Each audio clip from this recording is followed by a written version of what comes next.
Hej alle sammen. Jeg hedder Benjamin, og det er mig, der har lavet min eksamen. Og jeg vil egentlig bare lave en sådan forholdsvis kort demo, så man lige kan få et indtryk af, hvordan det virker. Så lad os prøve at starte en eksamen her. Vi skal prøve at tage en webteknologi-eksamen, som er en eksamen, som jeg selv er eksaminator for. Så forhåbentlig så klarer jeg det okay. Når jeg begynder at snakke nu, så snakker jeg til AI'en, og ikke til jer. Yes. Hej og velkommen til din ITAR 25 webteknologi prøveeksamen. Jeg er din AI-eksaminator. Eksamen kommer til at foregå på den måde, at jeg beder dig løse opgaven på skærmen og stiller dig spørgsmål undervejs. Du kan svare, som hvis jeg var en rigtig person.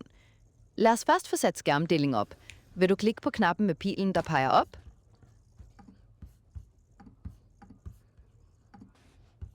Jeg kan se din skærm nu. Kan du se opgave? Ja, jeg kan godt se opgaven her. Fint. Gå i gang med den første del af opgaven, hvor du skal lave en HTML-side med en paragraf. Husk at give den teksten My First Paragraph. Hvilken tag vil du bruge til det?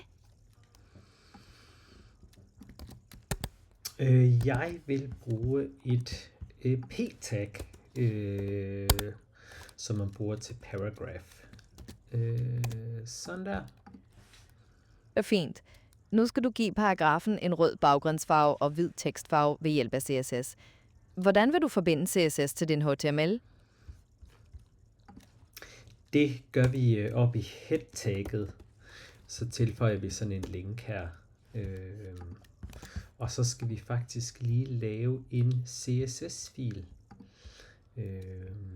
New file style.css. Det ser rigtigt ud. Nu kan du gå ind i din CSS-fil og tilføje de styles, der blev bedt om. Husk at bruge den rigtige selektor. Yes. Jeg tænker at give den et ID. Lad os bare kalde den red. Og Fint. så siger vi hashtag red. Background color. Red. Det ser fint. Ja, og tekstfarve? Og tekstfarven. Hvad skulle den være? Den skulle være hvid. Den skulle være hvad? Hvid. Hvid. Okay, yes. White. Sådan der. Lad os lige prøve at se, om det virker. God idé. Det ser ud til, at det virker, som det skal. Nu skal du tilføje en knap, og når der klikkes på den, skal baggrundsfarven på paragrafen ændres til blå og tekstfarven til gul. Hvordan vil du gribe det an? Vi skal i hvert fald have tilføjet en knap til vores HTML først.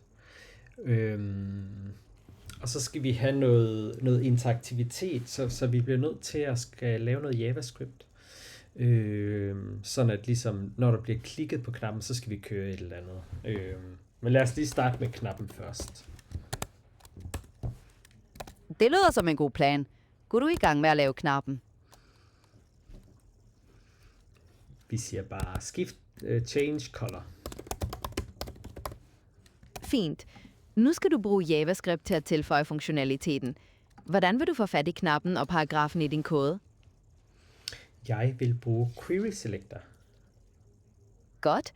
Så skal du bruge Query Selector til at vælge begge elementer i din JavaScript-fil.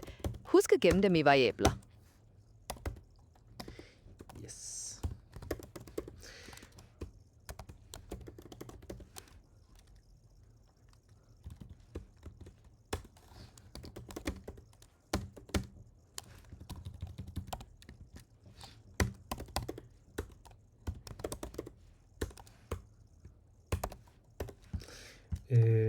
Jeg har bare gjort sådan her, hvor query selector, den tager ligesom en streng, som har en CSS selector til det, vi gerne vil vælge.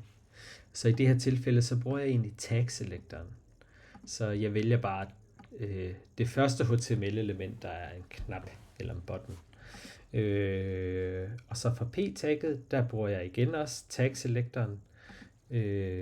Så her skulle vi gerne få fat i det første p-tag, der er på siden, og så gemmer vi det i en variabel her, som er en const, og det vil sige, at man kan ikke sætte den til at være lig med noget andet.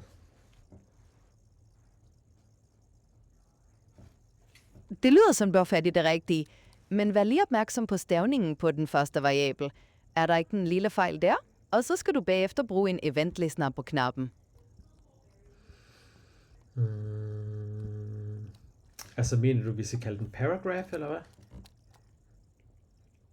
Eksamen er færdig. Du vil blive flyttet ud for døren, mens jeg voterer.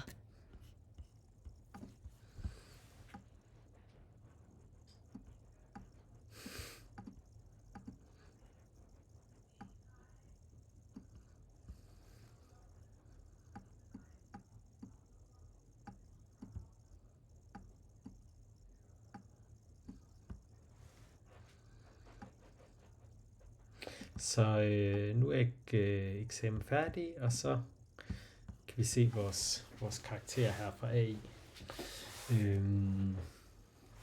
Så vi fik et tital. Det bliver lavet fra AI-karakteren. Den kan godt være sådan... den er ikke så præcis, men det kan give lidt en indikation af, ligesom, gik det godt eller gik det dårligt, og det vurderede den, så det gjorde.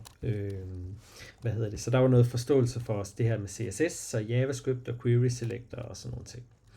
Yes, det var det, jeg vil vise jer. Tak for at kigge med.